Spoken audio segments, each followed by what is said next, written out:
Toka mau pakai pakaian ini tapi nggak muat, perutnya jadi keluar. Dia memutuskan buat diet dengan olahraga tapi masih gagal. Saat waktu makan tiba, di atas piring tersedia makanan yang enak-enak, tapi Toka lebih milih makan sayur aja. Bahkan pas dinner bersama kedua temannya, dia cuman minum air aja. Karena Toka benar-benar pengen kurus.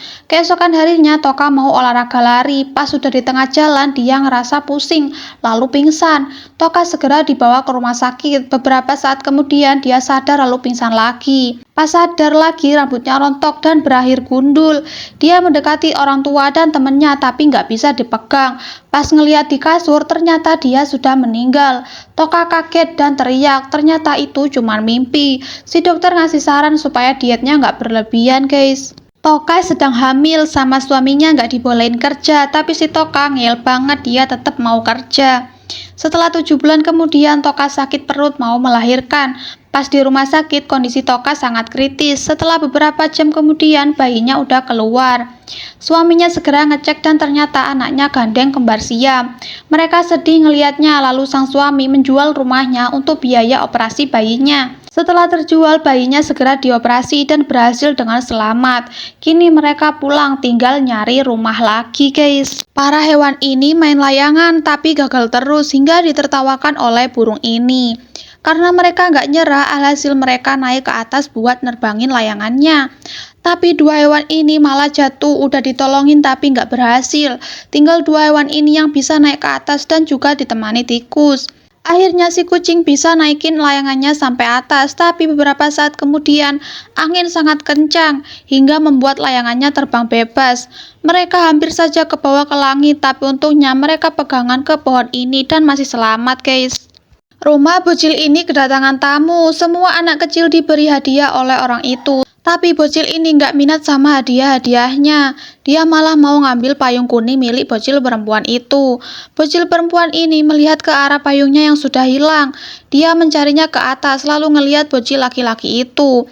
Dia memaksa untuk balikin payungnya hingga barang-barang yang ada di lemari berjatuhan. Para ibu segera naik ke atas untuk ngecek dan pada saat itu bocil ini ngembaliin payungnya sambil nangis. Ternyata dia ngambil payung itu karena teringat ayahnya. Dia sedih karena ditinggal oleh ayahnya di panti asuhan ini, guys.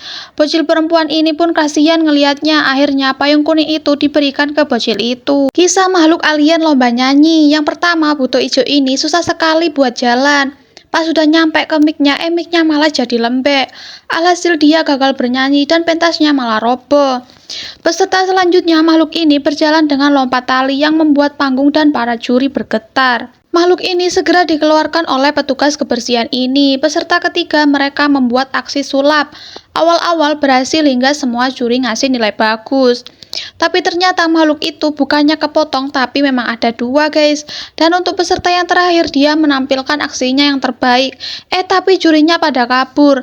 Nah, juri yang satu ini malah ngasih tombol merah. Kucing ini bangunin majikannya, tapi si majikan gak bangun-bangun. Dicakari, ditepuk-tepuk juga pipinya, tapi pria itu keenakan tidur. Kucing ini gak putus asa, dia terus mencoba ngebangunin si majikan, tapi karena kelamaan dia kesal, alhasil si majikan dipukul pakai kayu. Lalu si kucing pura-pura tidur dan baru bangun. Untung saja si majikan gak curiga, sementara si kucing malah minta makan, guys. Toka dikabari kalau mau punya adik, dia sangat senang sekali. Keesokan harinya ibunya melahirkan bayi perempuan, mereka semua sangat bahagia. Setiap hari si Toka bantuin ngasuh adiknya. Beberapa tahun kemudian mereka sudah besar-besar. Suatu ketika Toka ngajak adiknya belanja baju, sebenarnya si adik nggak mau, tapi karena dipaksa alhasil mereka pergi bersama.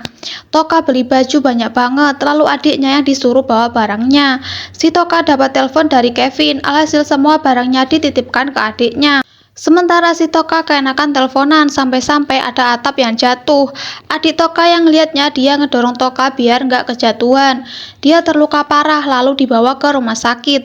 Pas ditangani sama dokternya, ternyata si adik udah nggak kuat dan berakhir meninggal, guys. Ibu dan anak ini jalan-jalan mau ke pasar, tapi pas mau nyebrang mereka ditabrak mobil. Si ibu nyelamatin anaknya, alhasil dia kritis lalu berakhir meninggal. Bocil ini sedih banget ketika di rumah dia nggak sengaja nemu foto ibu bersama ayahnya. Keesokan harinya, bocil ini keluar. Di perjalanan dia ngelihat sosok seperti ayahnya bersama anaknya. Anak itu hampir saja ketabrak mobil, untung saja diselamatkan Toka. Saat mau pergi, foto bocil ini jatuh lalu dilihat oleh paman itu. Kemudian dia menceritakan kalau dia bukanlah ayahnya, melainkan kembaran ayahnya. Sementara si ayah bocil ini telah meninggal karena punya penyakit kanker. Bocil ini segera pergi ke makam ayah dan ibunya, guys.